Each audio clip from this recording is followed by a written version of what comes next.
everybody, and welcome to the Game Changers Experience with myself, Adam Strong. And today we have another amazing guest here on the show. And, it's really interesting. We're going to be talking about a particular subject that we don't typically talk a little bit about. But I feel like it's it's at that time where I feel like we need to talk about it. Do you know what I mean?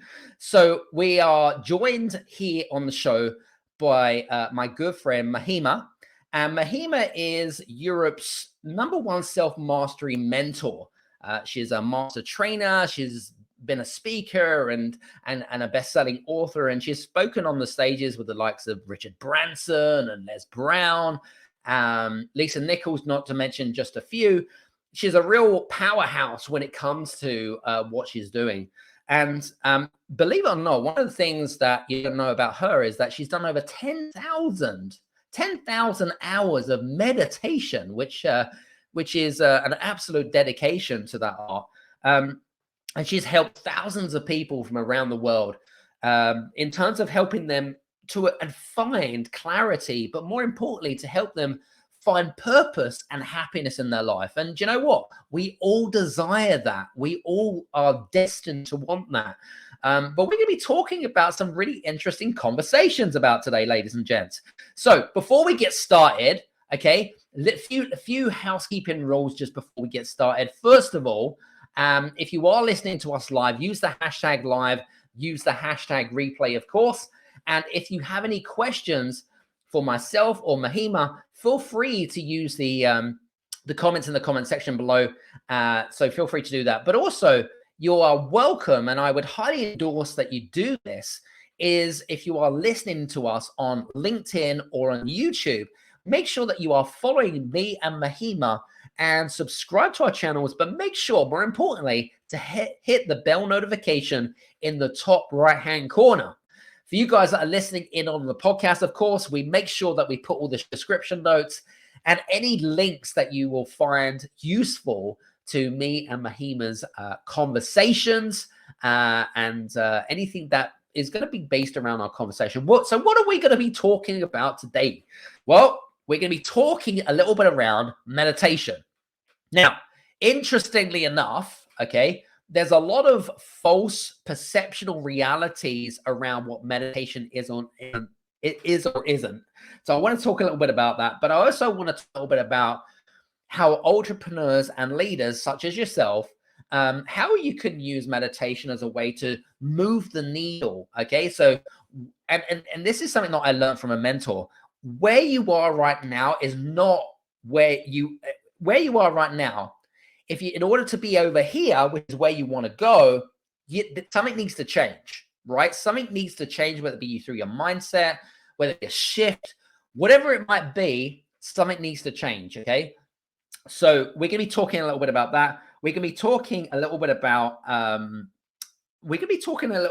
how to use, how the people that are, have used meditation in the past and said, do you know what? It hasn't worked for me. We're going to be talking a little bit about that. And because the people, there are Olympic athletes, there are people like Jack Canfield, for example, who endorses a lot of successful leaders and entrepreneurs to use these types of techniques and tactics in order to shift the needle. And we're going to be talking a little bit about today. So I hope that you are going to enjoy our conversations. And again, feel free to use the comments in the comment section below. That would be super awesome. And if you if you don't get the opportunity to listen to us live on this video, then feel free to head over to Apple, Google, or Spotify and listen to us over on the podcast, of course. Anyway, enough chit chat from me.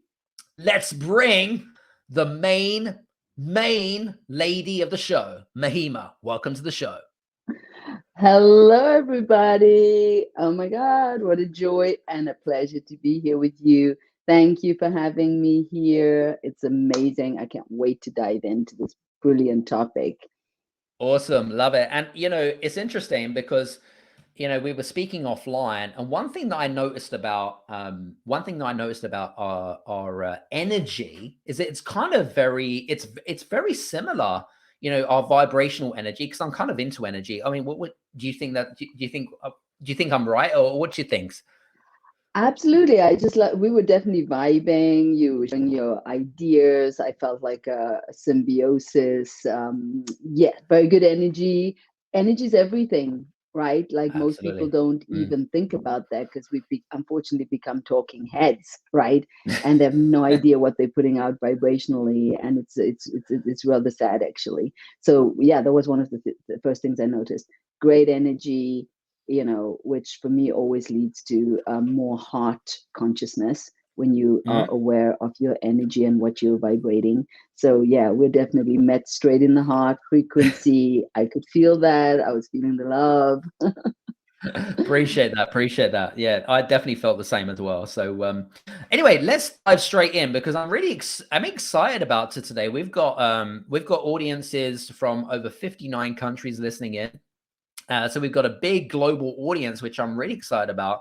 And hopefully you guys are really going to hear not just some great value bombs, but if you, depending on when you were listening to this, of course, if you listen to this on the podcast, what I would highly recommend is make sure that you rewind, go back and listen in, because I've got my notebook here, ladies and gents. I always love to make notes when I'm speaking to guests, but more importantly, there's going to be a lot of value bombs that's going to be dropped in our conversation. And so what I would highly endorse you do is to go back and re-listen to what our conversations is all about. So anyway, I want to jump in because I know that, let's get some context for our audience, because I know that, you are a speaker, but also, you've been on the stages in Singapore, in Sweden, in London. We have a lot of mutual friends, of course. But you're not originally, I mean, you're based in Europe at the moment, you're in Switzerland, but you're originally from Zimbabwe, which is I've heard such amazing things about Zimbabwe. By the way, do you speak Afrikaans? I have to ask. I don't speak Afrikaans, unfortunately, but my grandmother was Afrikaans, right? Yeah. And yes, I'm from Zimbabwe.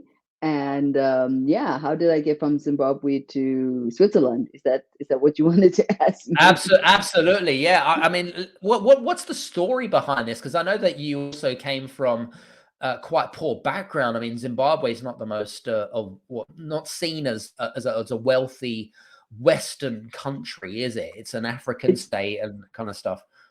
It's really interesting. Recently, someone shared a video with me saying that Zimbabwe is on number one spot of one of the most miserable countries in the world right now. Oh, And the wow. interesting thing is Switzerland is on the top position as the least miserable country in the world. So just fun fact, okay? I don't know if I agree with any of this, but that it was really like on a news thing where they've done this whole scale, and they measure it by Right. inflation, by lack of employment, and all kinds of things. So yes, I'm from one of the most miserable countries in the world, and I live in one of the least miserable countries in the world. And Zimbabwe, I got from Zimbabwe. I got out of Zimbabwe because when I was young, 18, I met a Mm, Swiss guy. He was 28, so he was 10 years older than me. We started mm. dating. We dated for 3 years. When I was 21, we got married, and when I was 21 and a half, we got divorced. Okay, so it was a bit of a tumultuous relationship. But what did come out of that was the Swiss citizenship that then allowed me to be able to leave Zimbabwe, and I started traveling. One of the first places I went to was India, where I started my personal growth journey. I was a complete skeptic around, when I say skeptic, I didn't, I was clueless. I had no idea about meditation. I wasn't looking for a mentor. I wasn't looking for a guru. I wasn't looking to meditate. I literally was escaping Zimbabwe because my ex lived in Zimbabwe, and I felt like the country was too small for the both of us. Got So it. I needed to get out of there. And, my travels took me to India. Thank goodness I went there because, and how it took me to India was literally this guy that I'd met some like about 6 or 7 months before all of this. He was into meditation, and I met up with him on my way to Miami. and I was a hot mess, he said to me, listen, do not go in this state to Miami. You need to go to India. Here's the address, and you can live here for very cheap for a long time. And that all made sense to me, being 23 years old, not having a huge amount of money. I thought, why not? And so I went to India. In my first ever meditation, I had a transformational experience that opened up a portal inside of me where I connected to peace, I connected to love, I connected to a sense of expansion. It was an experience outside of what I was used of. And the reason this happened is because I was inside of a field. There were 1,000 people focused in on this one point of closing their eyes and looking inside of them. This creates a powerful field where other people can come drop into these spaces. So that's what we do at our events. We create portals where people can come and with very little effort experience deeper levels of consciousness that they don't normally experience in their day-to-day lives because they're not in the field, energy field with other people. So I do believe in the power of groups. I believe in the power of connection to yourself with others. It's very powerful because when people think about meditation, sometimes they think it's my own private thing. Yeah. On one hand, it's your private journey. No one can do the work for you. But saying that you don't need people in order to deepen your meditation practice is literally what keeps a lot of people stuck, because there's only so far you can take yourself, right? But you open up the field, energetic field, you start vibing with people, and you can go so much further inside of that work. Interesting. When you had your first experience of meditation, I mean, how did it make you feel? I'm just curious because, like, we all have different experiences. You said that you experienced some sort of portal, but there must have been, like, was it kind of like, were you blown away, or was it kind of like just a reality check? Well, I'd love to know what your thoughts are about what your first meditation was and how it made you feel. I was blown away. Yeah, I was like, whoa. It was like, it wasn't just like a subtle, it was like, like the earth shook and there was like an earthquake, and then a crack opened and then light came in to that crack, and I blew the doors open on my sanity, and I remember sitting there and being so surprised by what I was feeling that I would literally open one eye to just check if I was still part of planet Earth, or if I'd sort of like been blown out of, the planet Earth altogether, right? So I'd kind of open my eye and check what was going on, because it was such a strong feeling of stillness. That's one of the biggest things that I, recall, the stopping of the monkey mind. And then there was just peace and stillness and a feeling of well-being that I guess, it's hard to put into words, but that's what it felt. I was just in myself. I felt centered, I felt grounded, I felt like I'd come back home into myself, right? It was like discovering a part of yourself that you didn't know existed. Right? So, because I'd lived up in my head, thinking, worrying, judging, complaining, criticizing, defending, being scared, like that was what I knew as a kind of default setting. And so, and this was like as this sort of experience happened, the way to describe it was like stillness, peace, ecstasy, bliss, joy, calm, connection, expansion, being. And so it was very powerful. It was extremely powerful. I sat in the hall where there had been 1,000 people gathered, and this experience happened, and I kept sitting there. And when I opened my eyes, the hall was empty, because people had left and I had stayed sitting and wanting to continue being a part of this experience that I was experiencing. So yes, that was my first meditation. And I went back to my hotel room. I didn't know anyone at this ashram place. So I didn't know, I couldn't talk to anyone. I just went back and slept.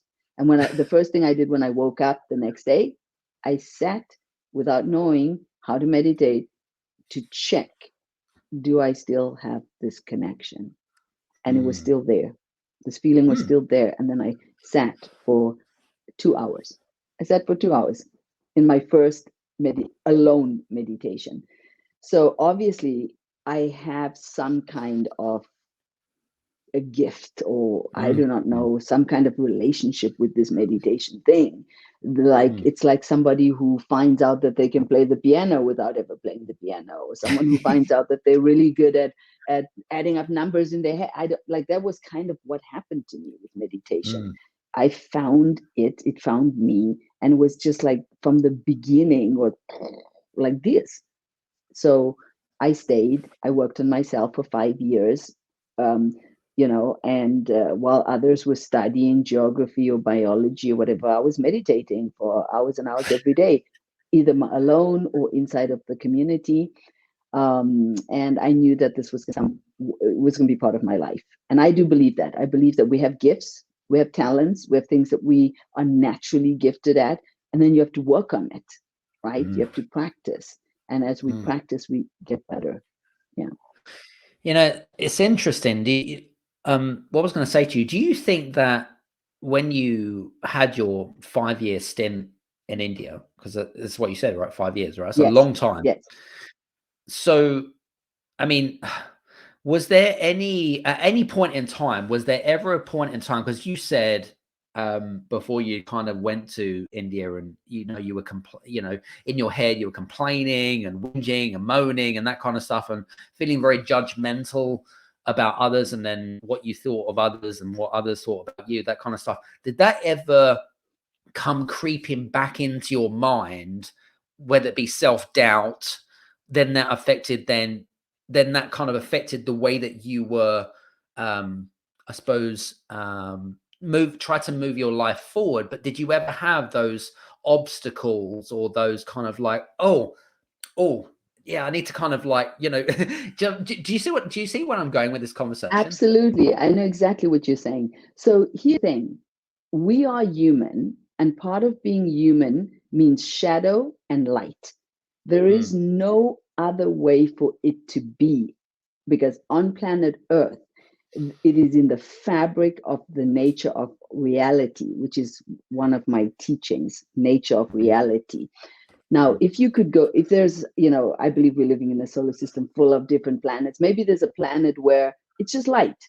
It's just light. There's only light. They don't know darkness. Maybe there's a planet where there's only darkness. There's no light. But on planet Earth, there are two opposites. There's happiness and there's sadness.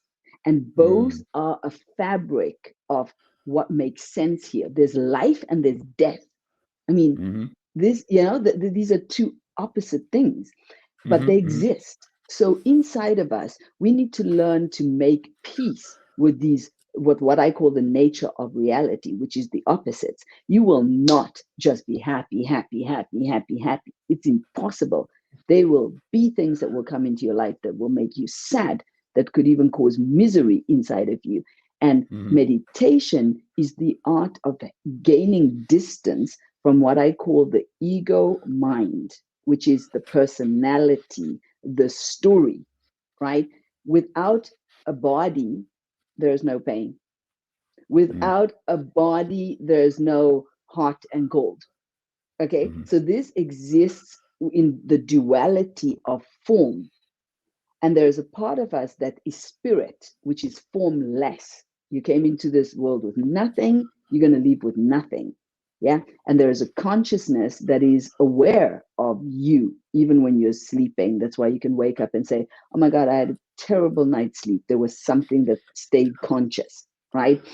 Even in deep sleep. So we have this consciousness, this awareness. You can call it a soul, you can call it a spirit, you can call it no name if you prefer, but there's something that comes into the body, and then there's something that leaves the body, right? And so I feel the body is a container for that essence. When we connect to that essence, there's that we perceive life differently. When you're living identified with your name and your story, you are seeing life in a more narrow perspective, right? So you're identified with being like this body, but the truth is you could leave this body any second, and so all of this is over. So for me, personal growth is about discovering more layers of self, and body is just one layer of self. Mind body is another layer. Emotional body is another layer. Personal vibrational frequency is another layer. Soul is another layer. So we're this multi-dimensional being that is way more than we've been taught. I was taught I'm a thought. I was taught that I'm a thought. Just think you're a Black woman from Zimbabwe. You're this age. That was what I was taught. I wasn't taught a spiritual connection to myself. And honestly, I didn't even learn this through religion. I was brought up as a Roman Catholic, right? And in my Roman Catholic, I was scared. I was scared of energy. I was scared of the soul. I was scared because they even say that, God fearing. Yes, they say the devil. So I was just scared. I didn't know how to relax and feel this expansion and safety of love that I learned through meditation. That's my personal story. Yeah. Interesting. And it's interesting you're talking about the way that you were scared, but also where I mean there's going to be listeners here that are probably as scared as what you've been through, but is that because of, number one, acceptance of what's inevitable, but also potentially new rituals, habits, whatever it is that is going to, formulate, or the end result of what is potentially meditation? Does that make sense? Yes. So fear comes from what we don't like. I think fear is a thought that just repeats itself. Okay. And Agreed. unfortunately, our culture, most people's cultures hand fear over as a default setting. My parents lived in Zimbabwe. There was apartheid. They were scared of not having opportunities. They were scared of being racially, treated terribly. There was a lot of fear around just the basic, way that the cultures are structured up. Fear if you're going to be good enough at school. They don't have school systems that allow people to be to be brilliant in what they're really brilliant at. So, for example, you could be someone where dance or music or art is really where your brilliance lies, but maths or science is not what you're brilliant in. But the system doesn't allow for this, like the fact that you come into the world with gifts that might not fit to where other people are brilliant. They try to make everyone the same. So fear is a big thing inside of cultures. Fear of failing, fear of not getting enough, of not having enough, and of not being enough. And so once you understand that, you can start to dismantle fear and start to live, where you focus more on abundance, more on, what you are good at, what you do have, what's good in your life, and less on the fear of not being enough, having enough, doing enough, getting enough, right? So it's a complete shift of perspective. If you ask me, what does meditation do for you? It completely shifts the way you see the world, right? I used to see the world as a scary place where I could really fail and have horrible things happen to me, because that's what I was taught. I was always being warned. Be careful, don't trust anyone. You could get pregnant, you could fail, you're stupid, I was a lot of negative focus. Okay. Very little pleasure, joy. I'm not saying it wasn't there. Of course, you're human. You have both aspects. Yeah. You laugh and cry. you feel happy and sad. But if you ask me where most of my focus was, it was on the misery of life and expecting it and looking for it and being scared about it, right? And so what changed in my perspective during my awakening, I call it an awakening, is, focus on positivity. Yeah, that I can consciously choose what I focus on, as opposed to just feel like I'm in a puppet on a string, and my mind is going everywhere. Yeah. Meditation is training the monkey to go where you want it to go, right? So I wake up in the morning and I want to have a great day. That's my intention. So I'm not waking up scared about what's going to happen. If I'm going to be able to cope with life, or if shitty things are going to happen. I know shitty things are going to happen. Okay. It's in the fabric of the nature of reality. It's the nature of reality on planet Earth. As we're talking here, people are leaving their bodies. As we're talking here, I'm looking at the lake and I know that some fish are being eaten by other, creatures in the ocean, right? I'm from Africa. The lions are eating little baby gazelles like for lunch. That life is over, right? It's very nasty business, but that's part of the story here on planet Earth. Yeah. Yes.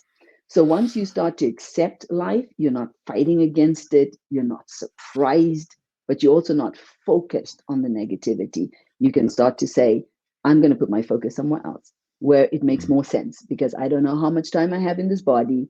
Every minute counts, and I want to have more pleasure, more fun, more laughter, more joy, more peace. You choose it. It doesn't just choose you. Yeah. For you guys at home, by the way, I hope you're enjoying our conversations. And like I said, just a reminder, if you have any, if you're listening to us live, use the hashtag live, use the hashtag replay. And of course, if you have any questions for me and Mahima, feel free to use the comments in the comment section below. And if we miss your question or whatever it is, we will get back to you. Don't worry about that. It's all good. Anyway, that brings me on to really my next thought, actually, which was around people that are, and they may be people that come to your seminars, for example, that have maybe a lot of false perceptions of what meditation is or is not, because there are a lot of false perceptions. And I think this is something that we need to address here. And maybe we could kind of have a conversation around that, but also talk a little bit about the opposite to those perceptual realities and where they potentially come from. So, because I want to share a personal experience, because when I think about the word meditation, and again, this is not what I generally feel now, but this is what I used to think. I used to think that meditation was just it's just a bit fluffy. It's a bit of fluff, and I'm not very spiritual or religious, that kind of stuff. And I've got a mind that is all over the place, and you talked about stillness in your conversation, right? I find it very difficult to sit still for not let alone hours, but for minutes. What would you say to me back in my old self? Because I'm sure that there are people here listening here that probably have or are experiencing exactly the same false perceptual realities of what meditation is. Yes, I love that. Meditation is self-love. It is respect. It is understanding that you need to build a relationship with yourself that is extraordinary, because you will be with yourself 24/7, 7 days a week, 365 days of the year, for however long you're going to be in this body. So this relationship matters. You want to listen to yourself. You want to feel yourself. You want to take care of yourself. You want to pour into yourself. You want to nurture yourself. So it's just about building a relationship. The same way you want to be in a relationship where somebody listens to you, where somebody feels you, where somebody gets to know you. They know what you like, what you don't like. They know what makes you angry or what makes you sad. They know what, it's just about getting to know yourself, spending quality time with you. Most of us are scared of ourselves. That's why we can't sit still, because we start to hear thoughts, we start to feel things, and we're scared. And then that's why we want to keep on distracting ourselves. But the problem is that that lack of connection to self can create problems inside of your physical and mental body, right? That's how people get to depression, burnout, all of these things. It's because they're disconnected from themselves, their body, right? And they're not listening anymore to the signs of, hey, I'm tired. Hey, I need more good food. Hey, I need sports. Hey, I need stillness. Hey, I need calm. I need kindness, right? They're not listening anymore. And they're just pushing themselves to do this or do that or be all over the place.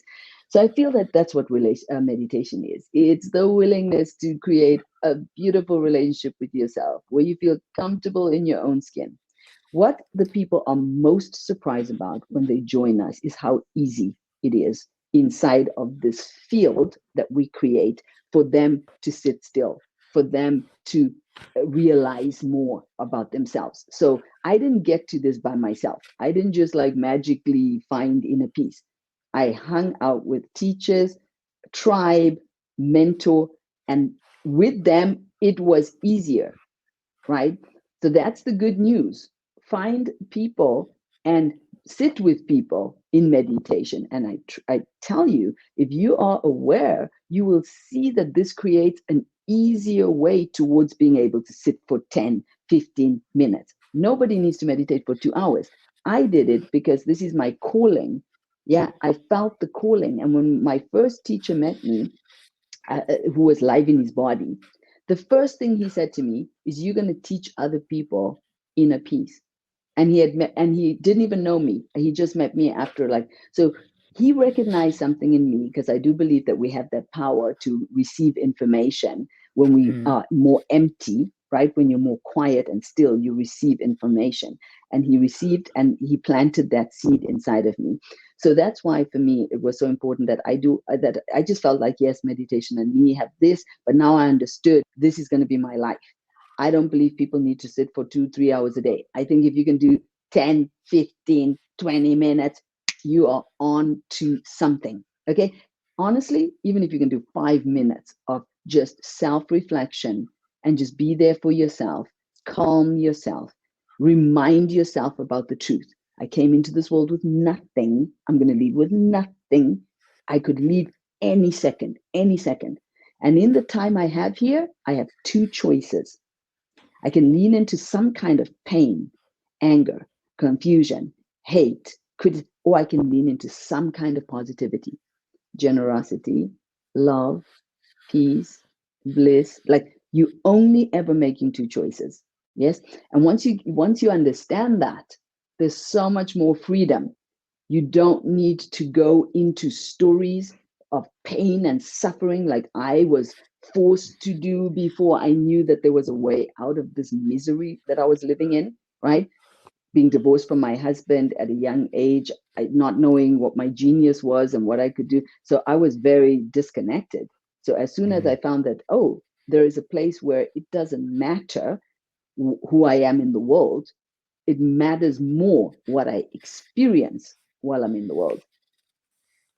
Poof, total change of perspective. It's more about what I'm experiencing than who I am. You can be a doctor, you can be a nurse, you can be a scientist, you can be a teacher. If you are miserable, that's you can still be miserable as a doctor. So it's not that important. What is important is, what do you feel every day? What do you feel every day? Who are you? Do you feel comfortable? Do you feel happy? Do you feel joyful? That's the most important thing. And that is what I call your soul purpose. Yes, it's more important than the purpose of your body. Yeah, people want to know the body purpose. Am I in the right job? Am I in the right? Like, it doesn't matter. You could leave this body any second and the job is gone, everything's gone. So that's not what's important. It's what you're experiencing when you're being a doctor. It's what you're experiencing as a coach. So let's get the shift of what matters. Let's start to focus on what matters. Your life is precious. What you're experiencing matters, right? And many people, when they come on our campus, they love the fact that they learn they are worthy of joy. They're worthy of ecstasy, of bliss in their daily life. You don't need to just suffer and be, always fragmented, scared, lost, confused, and all these negative emotions that we're taught. That's life. That's life. Suck it up. I mean, well, I mean, we're bombarded though with all of this, whether it be negativity and that kind of stuff. And I feel like, you know, especially with some of our audience members that maybe have experienced this, and you mentioned around culture, you mentioned, you know, our generally our experiences and whatever it is. But in order to, because one thing that I'm picking up from your conversation is meditation is really about understanding ourselves, right? That's really down to the core. Self-awareness, which is really, really important. Self-awareness, knowing what we are in terms of our strengths and weaknesses, but also what we need to make improvements to and how we're feeling about ourselves. One thing that came to my mind actually as you were talking about is there is a lot of, I mean, there's so much more noise out there compared to what there was years ago. I mean, you know, we're bombarded with media, we're bombarded with distractions, we're bombarded with fear, we're bombarded with judgments around judgments about other people and what you think about others. There's so much to contend with and to compete against. How does one, I wouldn't say eliminate that, because it's very difficult to eliminate everything, right? But how does one try to put your house in order and remove the clutter, the crap, the BS, in order to get to that, you know, good place, if you like? Does that make sense?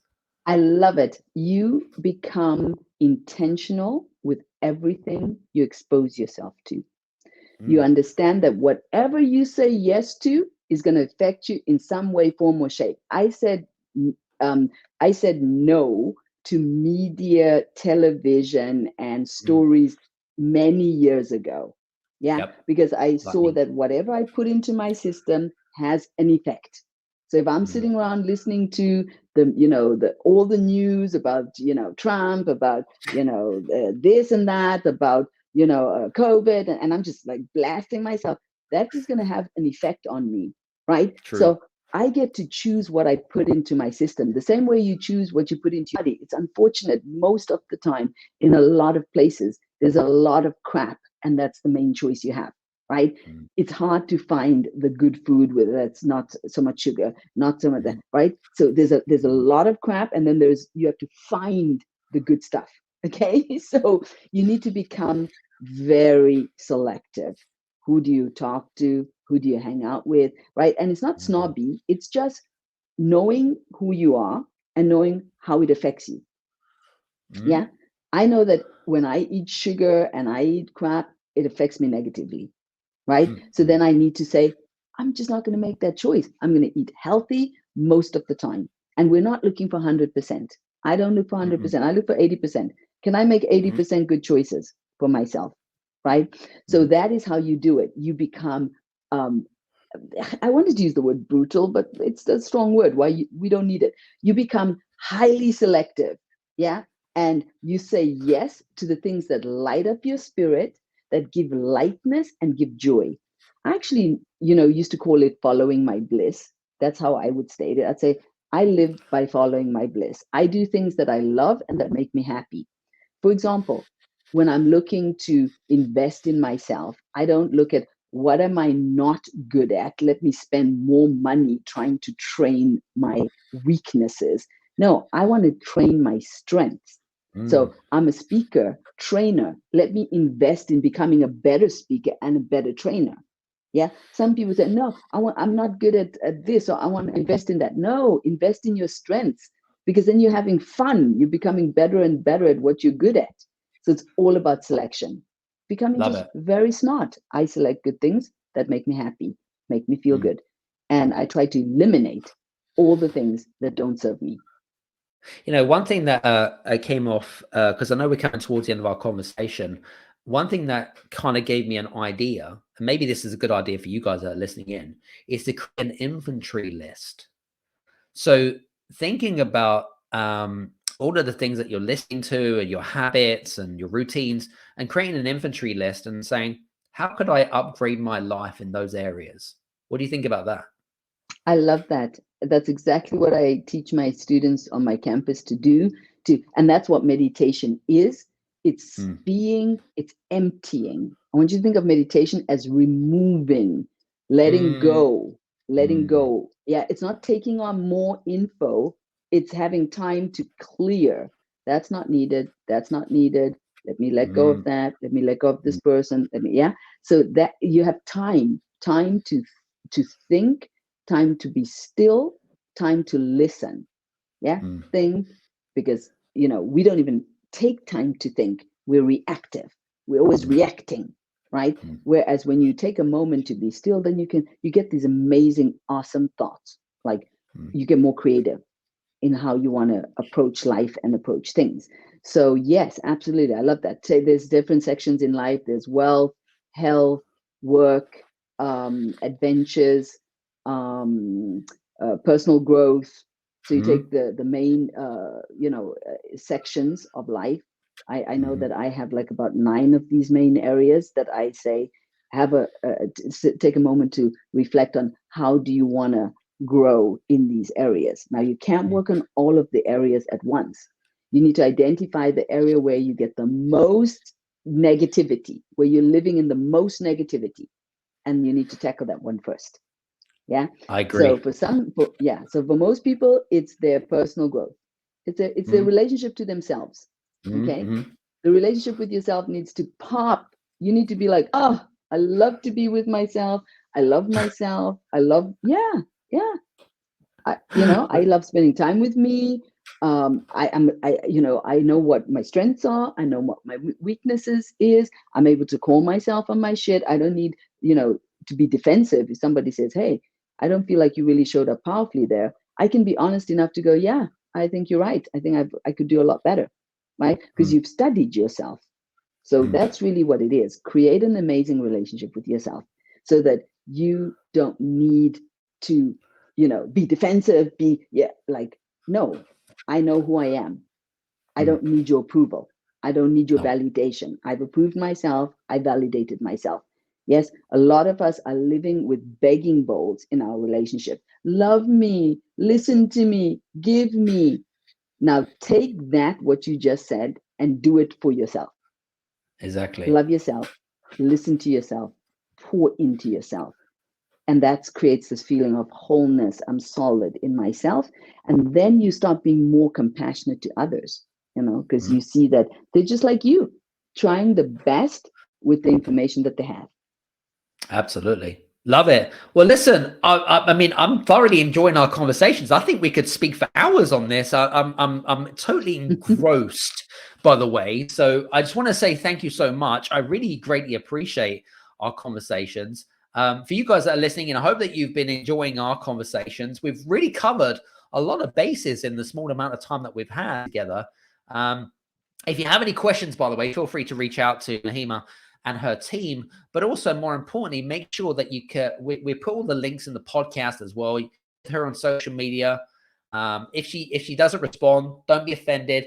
Her team will respond in due kindly, and do mention the podcast as well. Mahima, I just want to say thank you so much for being on the podcast and the show today. I really greatly appreciate your time today. And listen, this is great. I think this is fantastic, and I think that a lot of people that are listening in are going to get a lot of breakthroughs during our conversation, which is what our goal is, right? So our aim is. Absolutely. And if you don't mind, I would love to offer something for those of you that, like, this meditation thing, it freaks me out a bit. I want to get into it. I have a 21-day meditation challenge. It's absolutely free. Yeah. Cool. And that's going to allow, and it's going to allow you to start just trying this meditation thing out for 10-15 minutes a day. Now, even if you're an advanced meditator, you're going to love it, because it just gives, I choose a topic each day and we hack that topic. So it's not a repeat of the same. So it does give a topic, important topics where we need to be focused on, and it's going to enhance your daily life. 10 to Mm-hmm. 15 minutes a day. It's called my 21-day meditation challenge. You're getting my international best-selling book, and on top of that, a 7 days reprogram your mind, which gives you a different perspective on life. So if that's exciting, just head over to my website and pull that out for yourself. It's free. There's nothing that you need to pay for that, and it has 3 programs in it. So for those that feel like I've opened a portal, but they want to go further, there's that opportunity. I'm blown away by your generosity. So I just wanted to say that. So thank you so much. And you know, and that's the reason why we similar energy and stuff like that. Is we love giving value to our audience and really serving a purpose more than anything else. So I just wanted to say thanks again, once again, and I really greatly appreciate you. And for you guys that are listening in, just want to say thank you so much for listening in from me and Mahima from today. And hopefully, if you enjoyed today's show, feel free to leave a 1 or a 5-star review on Apple or on Spotify. Greatly appreciate that. Anyway, from me and Mahima, greatly appreciate you. And hopefully, we'll see you again on the next show. Take care and see you soon. Take care. Bye-bye.